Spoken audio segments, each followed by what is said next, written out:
Bortle here, back from the LCS 4 event, 100% payout. We have here the winner of the event, my goodness, topping all four LCS events, Tristan Pugh. What is up? Doing good. How are you? I'm doing quite well, but yo, how does it feel to finally win an LCS? You've gotten to the finals before and you finally just won the event. How do you feel, man? It feels great. I've been saying for a while that LCS 4 is the one to win because it's 100% payout. I just want to ask real quick, what was the concept of this? Like, why did you decide to play this FTK, even though you have used some FTKs in the past? So it began because a lot of people felt like the format was getting very defined, and we wanted to abuse that fact in that people were only preparing for rocks and Eld Lich and like a few rogue. So people were like ready with going second cards like Dark Ruler, Mystic Mine in Striker, for example. So we just wanted to really hammer home that FTK still exists, and we wanted to abuse that nobody knew. Nobody was prepared for it. Oh man, and you say we because I think our friend of the channel actually topped this event as well, right? Yeah, absolutely. Gabriel Net's also got top 16. He helps me with all of my deck building. I wouldn't have topped any of the events if I didn't have his help. So my major shout outs to Gabriel. Very nice, and I think he was your top 16 opponent as well, right? Yeah, we got paired in top 16. Really unfortunate. The two FTK decks had to go head to head, but it is what it is. Yeah, it eventually had to happen. It might have happened in the finals actually. So how did that feel to having to play your very close friend there? It sucked looking at the pairings for top 16 because I finished like really high in Swiss and he ended up finishing like 15th. Um, so we knew it was going to happen as soon as we got the standings, but we agreed that it was just we would have to play eventually. So top 16 was fine. Um, it was a win for either of us if either of us got to the final. Well, the sole purpose of this video is we were wanting to actually give the audience, give Bortle Nation full on information on how to actually destroy this deck, how to stop it from FTKing, because a lot of people may pick up the FTK even though Red Eye's Darkness Metal is getting errata, but fortunately it does not need that errata to actually, win the game. Is that right? Yeah, the full combo works even with the Red and Diarata. It can still play through Nibiru consistently. It can still beat hand traps consistently. So the Red and Diarata really just doesn't affect it at all. So before we get into actually how to stop this deck and everything, would you like to do just a quick brief of how this deck actually works? Yeah, so I'll just like we'll ignore the hand traps. Like we've got 11 hand traps. Half of them are extenders when they resolve. Half of them are just generically good. We've got the six starters, like the one card combos, the one card FTKs, the three Seafer, three black metal. Then we've got some broken extenders. We've got Knock Division, a new card, and Echo. It's a common, so I'd pick them up if you can. It's absurdly good. Chain blocks everything, gives you a free card. It's basically a Dragon Danger. Uh, as the Piscu, obviously the main FTK piece. If you draw it, it's fine. If you don't, it's also fine.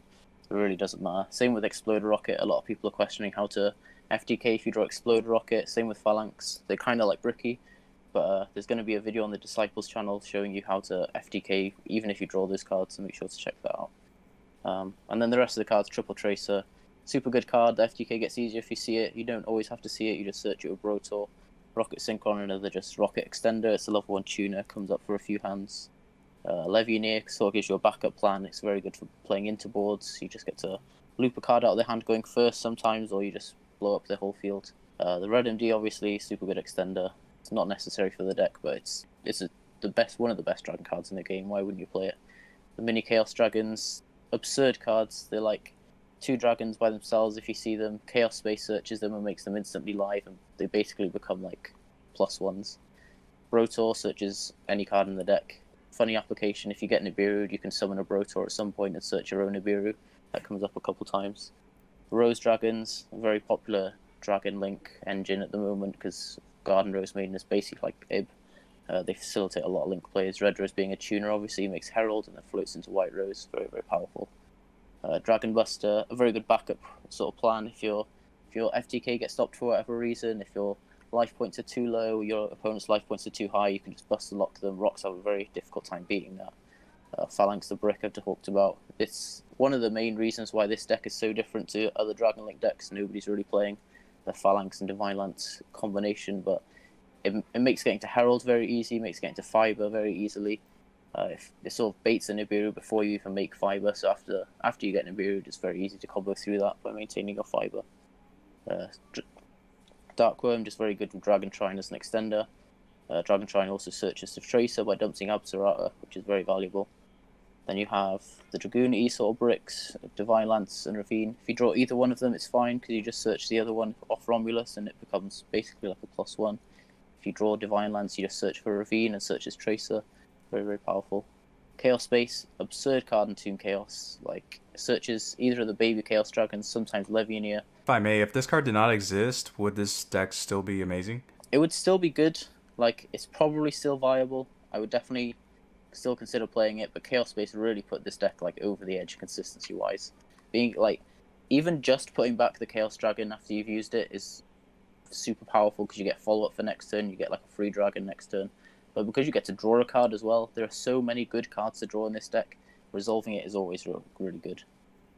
World Legacy Guard Dragon, one of the best extenders in the deck by far. If you open Black Metal Dragon plus Guard Dragon, you literally FTK through Nibiru 100% of the time.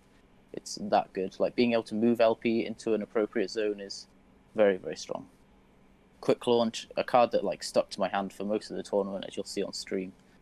This card is E-Telly for rockets. There's like no real downsides to it. It's just super, super good.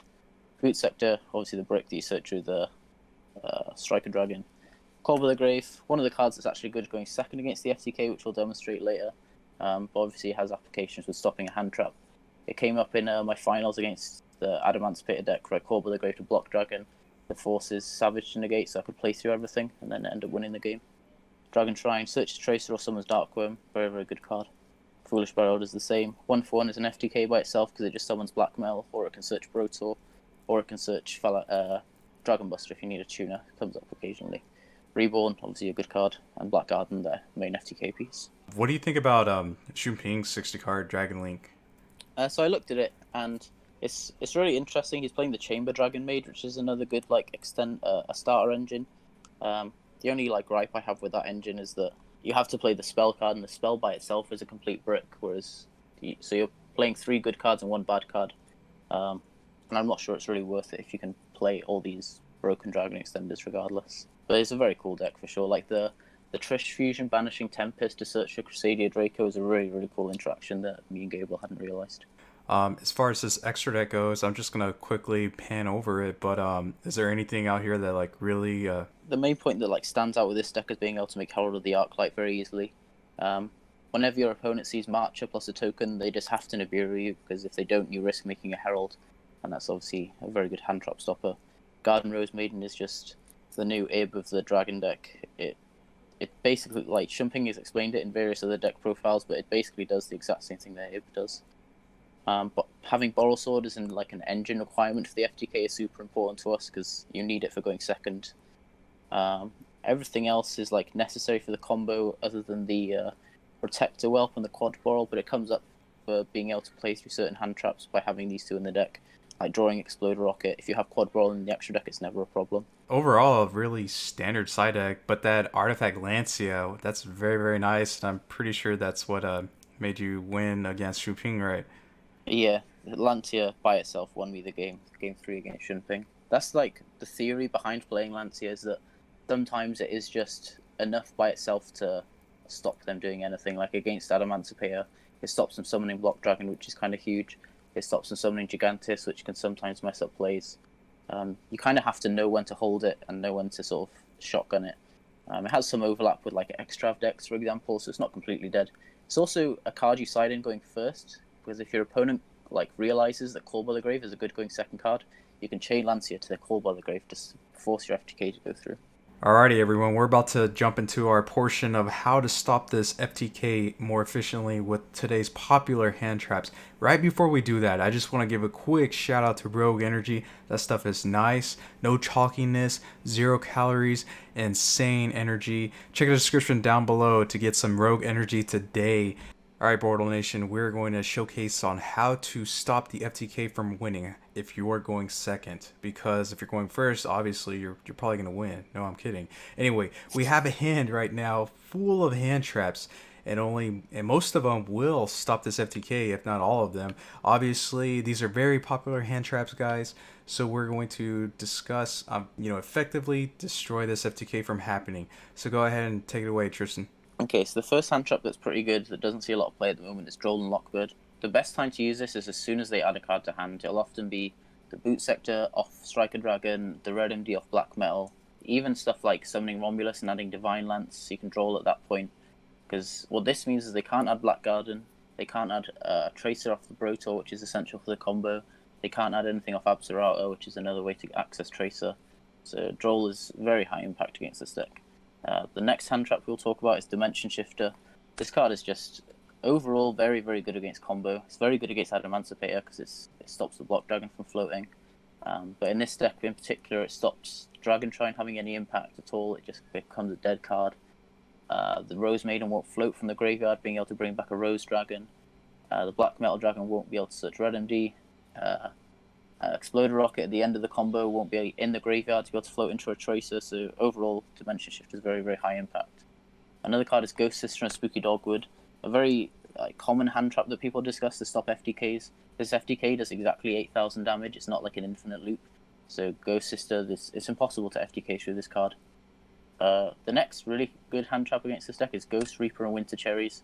A lot of people will think that the card you want to hand trap, the card you want to banish with Cherries is Needle Fiber. The correct card to hand trap is always Union Carrier, because the FTK has got a contingency plan with the Buster Lock, and obviously Union Carrier is the way you access the Buster Lock. So if you Cherries the Union Carrier, it's not possible to really do anything. The best they can do is Herald and a Levian, which you should be able to beat. The last hand trap we'll talk about, which has the highest impact, is Token Collector. The optimal point to use this is on Link Cross, because they summon 2 tokens. That usually enables them to be able to go into Herald. If you Token Collector them, they can't get into Herald anymore.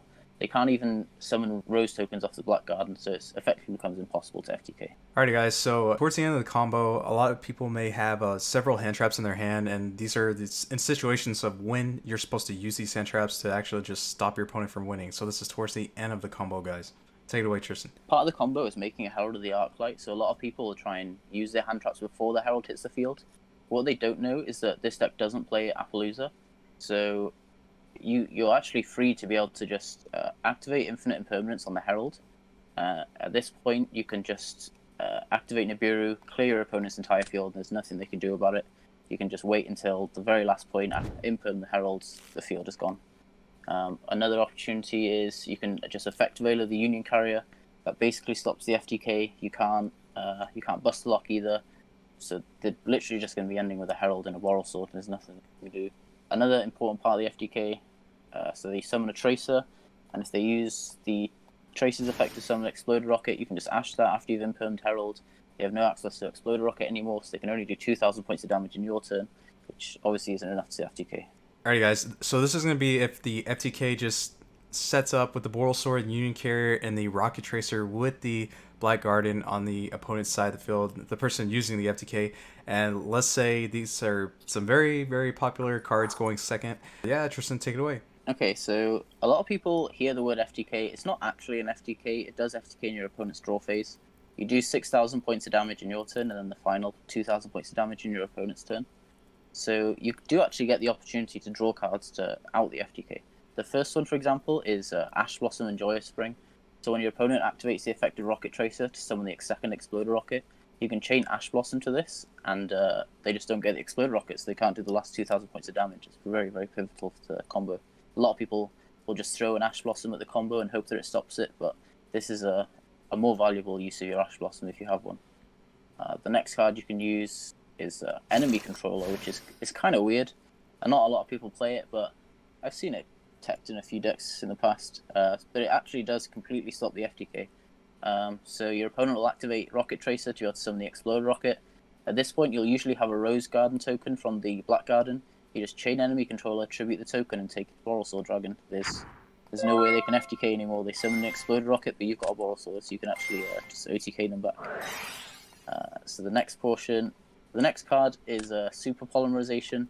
This card by itself will completely stop the FTK. Even a Herald on field will not be able to deal with this. All you have to do, activate Super Poly, fuse in your so when you draw for turn player gets priority to activate any quick effects. So So the turn player just gets to slam the Super Poly on the field. There's nothing your opponent can do anymore. They can't chain anything. So you fuse away Bortle Sword and Rocket Tracer, summon Starving Venom Fusion Dragon. There goes the FTK. You can get an opportunity to play through the board now. The last card, which obviously sees a lot of play in combo decks, even some control decks will play this card, is Core Weather Grave. All you have to do is wait for them to summon the Explode Rocket Dragon. They summon it off the Tracer, then they declare Bortle Sword effect, they declare Explode Rocket effect, and you chain Core Weather Grave, targeting the Explode Rocket and Grave, which did the first 2,000 damage. You banish it, it negates the effects of the Explode Rocket on field, and you don't take any more damage. So you don't take the 2,000 damage from Explode Rocket, and you're free to continue playing with your full hand. That's just insane. Hopefully we'll see some more Super Polys, really cool. Super Poly just breaks the board. There's nothing they can do about it. Wow. And nobody knew. Yeah, it's very funny to call this an FTK, although it takes 2 turns to actually kill the opponent. Yeah, exactly. That's just crazy. Hopefully, viewers, you will take this information and just start destroying the FTK. The FTK should not be winning anymore. My goodness. So, any final thoughts, Tristan, about this deck? So, obviously, the deck is very powerful. Like, dragons are very powerful in this format. But this is all new information that it's very difficult for Yu-Gi-Oh players to adapt to something and learning how to beat it off on the fly. So I thought I'd make it easier for everybody. You see this on the DB ladder or any of the tournaments. Now you know how to beat it, so you don't have to fear it anymore. And it's crazy because all of these cards are easy accessible now. There's so many reprints. There's no reason for you guys to keep losing to the FTK. And if you don't have some of these singles for some weird reason, click my TCG Player affiliate link down below in the description to support this channel for free. Well, not really for free because you're buying something. My goodness. And that's going to be it. If you're not a part of Bortle Nation, sub for Bortle. It's that free and it's easy. Oh god, yes. Bortle out.